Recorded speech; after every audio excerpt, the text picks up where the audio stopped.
This is problem 7-17E. It's on page 393. A pipeline is to be supported above ground on horizontal support beams 14 feet long. Consider each beam to be simply supported at its ends. Each beam carries the combined weight of 50 foot of 48-inch diameter pipe and the oil flowing through it about 42,000 pounds. Assuming the load acts at the center of the beam, specify the required section modulus of the beam to limit the bending stress to 20,000 psi, then specify a suitable wide flange or American standard beam. Now, you got to wrap your head around this problem initially because they've actually given you more information than you really need to know. They've told us that the beams are simply supported and 14 foot long. Simply supported just means that the ends are allowed to rotate, and it's just supported at either end. There's no extra support. They also told us that the load acts in the center and is 42,000 pounds force. Let me change markers. That one's about done, I think. Okay, now they've told us about this 50 foot of 48-inch diameter pipe with oil flowing through it. That doesn't matter at all. What they're trying to tell us is here's the load on a 14-foot beam, and it's simply supported. So since it's simply supported, we really don't have to go through all the work to calculate, summing moments about 1 point. You can probably see by intuition that this is just half of it. There's a 20,000 pound force reaction here and a 20,000 pound force reaction on this end, okay? Because the sum of those is 42,000. It's going to be equally distributed since this load is in the center. So that's good enough for what we're doing. That's what we needed.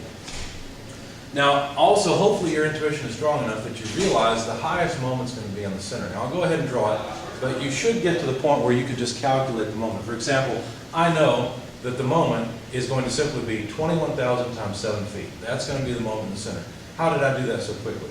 Well, I already know that the shear diagram will look something like this. 21,000 over, go down, 42,000 over, back up, okay? So this is positive 21,000.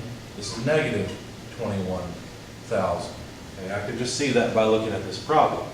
Now, the moment, so there's shear. The moment diagram is just going to be the area, right? And the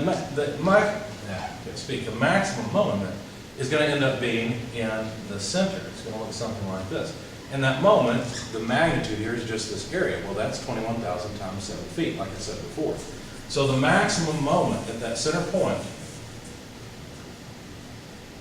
and it's the maximum, is going to be 21,000 pound force multiplied by 7 foot. So that moment comes out to 147,000 foot-pounds force.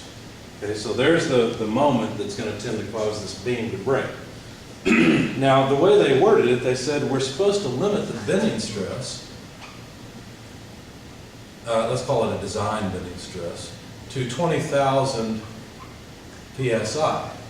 Okay, so we need to find a beam that has a high enough section modulus so that this will happen. Well, what does this mean? Well, the bending stress is just my over I. Now, when they talk about the maximum, it's going to occur at the outer fiber. So we need to put C in here because neutral axis is going to be in the center, which is going to be a symmetrical beam. And we're interested in the maximum stress, which will occur at the outer fiber. So that distance is C, or the half height of the beam.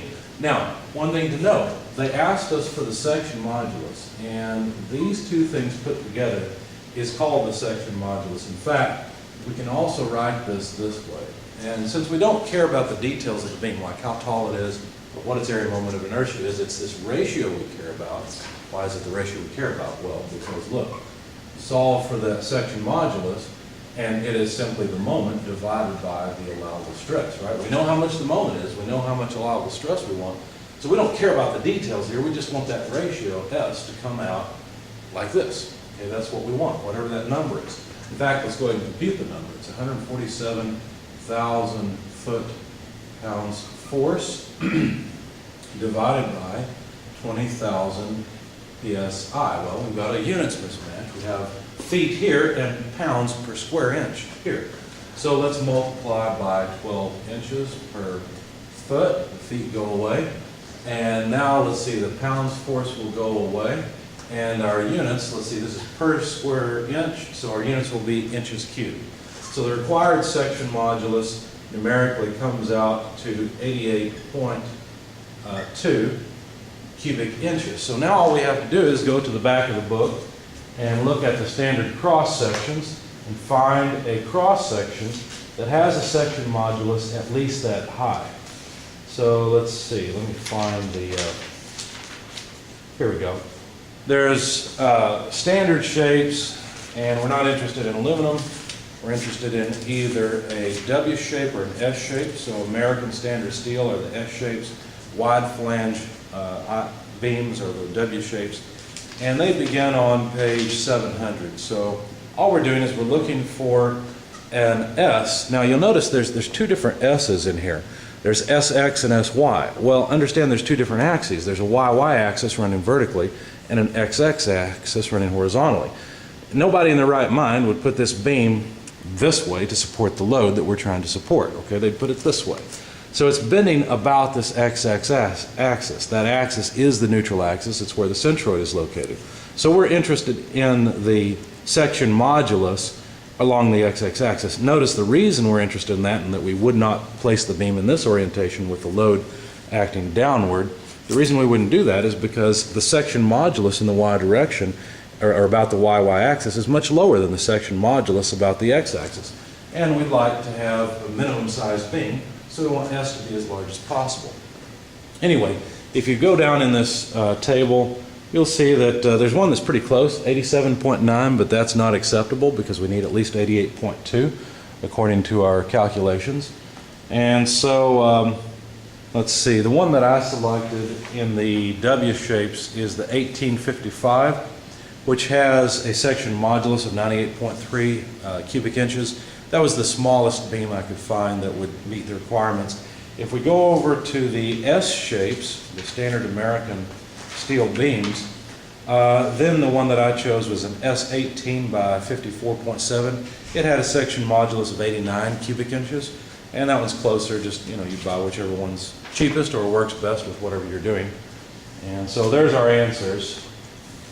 Either an S18 by 54.7, which has a section modulus of 89 cubic inches, or the W18 by 55, which has a section modulus of 98.3 cubic inches. So there's our results.